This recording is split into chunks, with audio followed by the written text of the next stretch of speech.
Ei, meu povo! Bom, hoje a gente vai falar sobre a lei dos caçadores de sombras e como ela é empregada. Porque a gente já falou sobre os acordos, a gente já viu sobre os acordos, então agora a gente vai falar sobre a lei dos caçadores de sombras. E por que que a gente escuta muito aquela frase do a lei é dura, mas é a lei. Que em latim fica... Como é que é? Peraí, rapidinho, só um momentinho. Sed lex, dura lex. Sedex. Então, hoje a gente vai falar sobre a lei, ok? Então é isso, gente. Antes da gente entrar no assunto, se inscreve no canal, curte o vídeo, me siga nas redes sociais. Eu tenho vários vídeos aqui sobre o tema dos Shadowhunters, dos Caçadores de Sombras. Então, se você tem interesse, dá uma olhada na playlist, tá? Que tá no card e no final do vídeo. E bora falar sobre a lei, né? Vamos entrar na lei. Então, pra gente entrar aí no nosso tema, pegue agora o seu livro do Codex na página 175 e vamos ler o último capítulo, ok, irmãos? Vamos lá. A lei dos Nelflins não é um código de conduta completo para os caçadores de sombras em todo o âmbito da vida. Em primeiro lugar vem o encargo atribuído ao próprio Jonathan, caçador de sombras. Você é homem, serve ao homem, vive entre homens. Apesar de Idris vir com seu próprio corpo de leis gerais, os caçadores de sombras espalhados pelo mundo devem viver de acordo com os códigos morais básicos de suas civilizações. Nossa lei é o que vem em primeiro lugar, mas a lei mundana também deve ser observada. Então quer dizer o que a gente viu aqui nesse parágrafo? Que os caçadores de sombras têm a sua lei sim, mas eles devem seguir a lei do homem também. A lei ali da cidade onde eles estão, né? Então não pode só seguir a lei dos caçadores de sombras e ignorar a lei dos mundanos. Então tem que ser uma via ali, ó, com as duas coisinhas andando cada uma numa mão. Uma coisa que a gente vê muito é que a lei dos caçadores de sombras tem que ser levada a sério, tem que ser levada ali à risca, ao pé da letra e sem margem para interpretação. Porque direto quando a gente vê uma pessoa revoltada ali porque achou a lei injusta ou achou que aquilo ali não tá certo, a pessoa vira para ela e fala: a lei é dura, mas é a lei. Então a gente escuta muito nisso nesses casos, quando a gente vê aí que a pessoa tá meio revoltada pelo que aconteceu, mas tá dentro da lei dos caçadores de sombras. Aqui na página 176 tem aqui alguns exemplos de leis que têm que ser seguidas, né? Como essa daqui, ó. Você deve investigar todas as instâncias conhecidas sobre a violação da lei do pacto. Aliás, você deve considerar até mesmo rumores, lendas urbanas, lendas folclóricas para verificar a sua credibilidade. Até porque lá nos acordos, se não me engano, a gente fala um pouco sobre isso porque o submundo não tinha direito, né? Então, se os caçadores de sombras se achassem ali no direito porque ouviu rumor a respeito de algum membro do submundo sobre algum tipo de contravenção da lei, eles iam lá e nem investigavam. Eles colocavam a lei em prática, às vezes matavam, às vezes torturavam. Então isso tudo acontecia com os membros do submundo, sendo que os caçadores de sombras investigou. Então agora na lei dos caçadores de sombras eles precisam investigar tudo que gera ali os rumores, as lendas, em volta daquela acusação para ver se tem fundamento ou não. Fazer um julgamento justo ali pro membro do submundo, né? Então a gente continua também as outras leis, né? Obedecer à lei mundana. Você jamais deve cometer um crime contra outro caçador de sombras. Colaborar ou conspirar com demônios é considerado traição. E por aí vai várias coisas a respeito disso, né, gente? Mas ali é claro que matar um caçador de sombras, tirar a vida de outra pessoa já é uma coisa grave.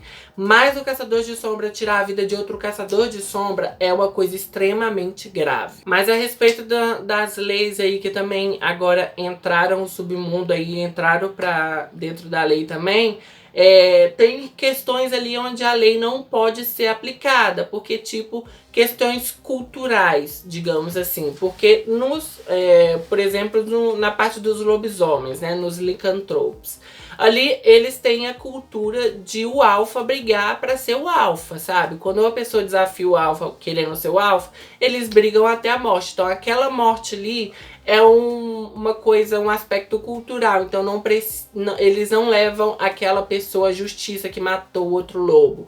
Porque aquilo ali faz parte da cultura deles ali, dos lobisomens. Agora, se um lobisomem matar outro lobisomem sem ser nessa parte cultural aí e só infringe a lei, aí vai ter investigação e vai levar esse lobisomem à justiça. Existe também aqui na lei dos Caçadores de Sombras uma lei onde determina que se um membro do submundo ou um mundano se sentir lesado com a aplicação da lei pelos Caçadores de Sombras, ele pode entrar sim com um processo contra, tá? Porque a gente existe também advogados no submundo. Ele pode entrar ali com um processo e pedir uma indenização da clave, né? Porque alegando ali que sofreu abuso de poder, ou o caçador de sombra usou da força sem necessidade, ou qualquer coisa do tipo. Se um parente daquele membro do submundo foi morto por um caçador de sombras, sem comprovar que aquela pessoa morta estava envolvida com alguma coisa ilícita. Então existe sim a indenização ali. Mas o membro do submundo precisa provar para a clave que aquilo ali de fato aconteceu, que foi usado da força, que matou sem prova, ou coisa do tipo. Então eles abrem ali o processo e vai a julgamento para determinar ali o que vai ser feito. Antigamente, o caçador, se tivesse comprovado ali que ele tinha feito realmente aquilo, não dava nada pra ele, né? Deve que tomava ali uma advertênciazinha, beleza, e seguir a vida dele normal. Hoje em dia, não. Se for comprovado que aquele caçador de sombra fez isso daí sem estar protegido na lei, ele vai sofrer consequências, ele vai ser preso ou qualquer outro tipo de punição. Mas dessa vez ele vai ser punido, vai ser penalizado. Não igual antigamente, que ele assinava uma advertência ali, seguia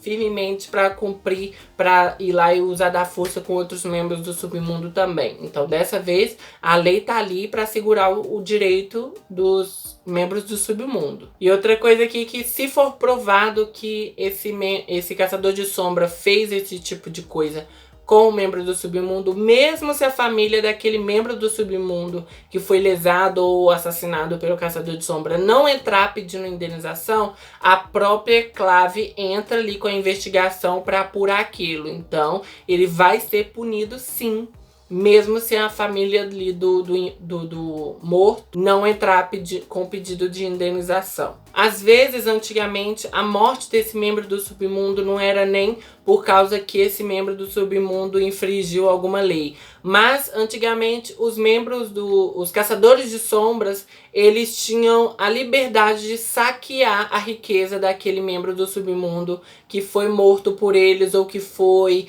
acusado de alguma coisa pelos caçadores de sombras. Então, os caçadores de sombras iam nesse membro do submundo que era rico, maltratava ele, às vezes até matava, e aqueles que eles matavam, eles iam lá e saqueavam todas as riquezas desse membro do submundo, né, que é o famoso espólio de guerra, né?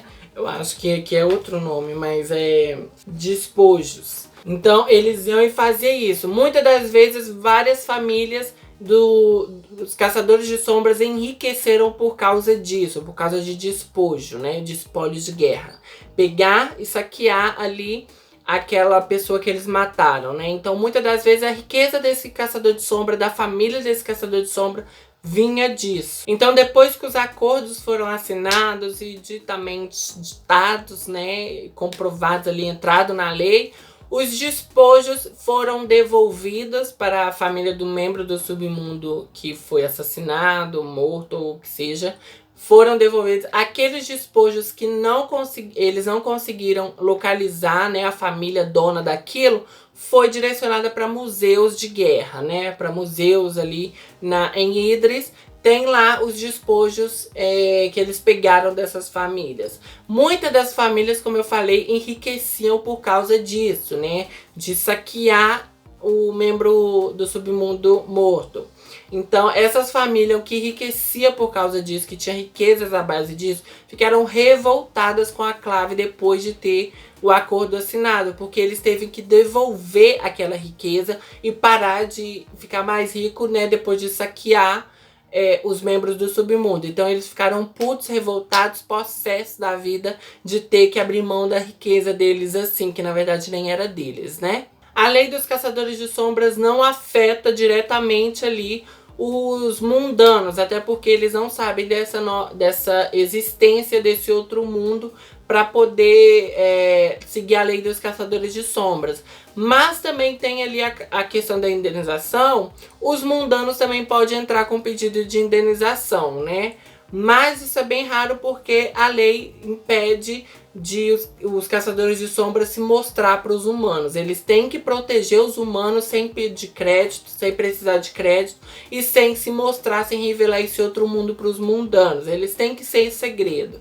Mas de vez em quando um mundano ou outro acaba aí descobrindo esse universo diferente, esse mundo diferente. Normalmente eles falam que esse mundano que tem a visão e que enxerga esse tipo de coisa, ele tem ali um pezinho no mundo das fadas, né? Ele tem a visão porque a família dele vem aí de sangue de fada ou então de algum caçador de sombra que no passado resolveu abrir mão do universo ali, do mundo dos caçadores de sombras e sua cria saiu seguindo, né? Então, os mundanos não são sujeitos à lei dos caçadores de sombras. O inquisitor, ou inquisitora, é a pessoa responsável ali por investigar as transgressões da lei por parte dos caçadores de sombra. Ele o inquisitor no julgamento, ele atua como promotor e também ele recomenda ali as sentenças para os caçadores de sombras, né? Para o culpado. O inquisitor também não é muito bem visto pelos caçadores de sombras, né? Pela posição dele, os caçadores de sombras não têm assim, um olhar muito bom pro inquisitor e inquisitora. Então, eles sempre são meio julgados por causa da profissão deles. E também não é muito bem visto pelo pessoal. Então, eles não vão ser convidados para as festinhas, ok? Bom, basicamente esse é o resumo a respeito das leis dos caçadores de sombras. E se você se interessa, tem aqui também no canal um vídeo onde eu falo sobre os acordos, né? Onde tem ali a lei que abraça o mundo das sombras, né? O submundo. Então, se você se interessa, vai lá dar uma olhada. Eu tenho vários vídeos aqui também a respeito dos caçadores de sombras. Então, no mais é isso, gente. Se você gostou do vídeo, dê um joinha, se inscreve no canal, compartilha o vídeo, compartilha o canal. Obrigado por assistir o vídeo. Beijão. Tchau, gente.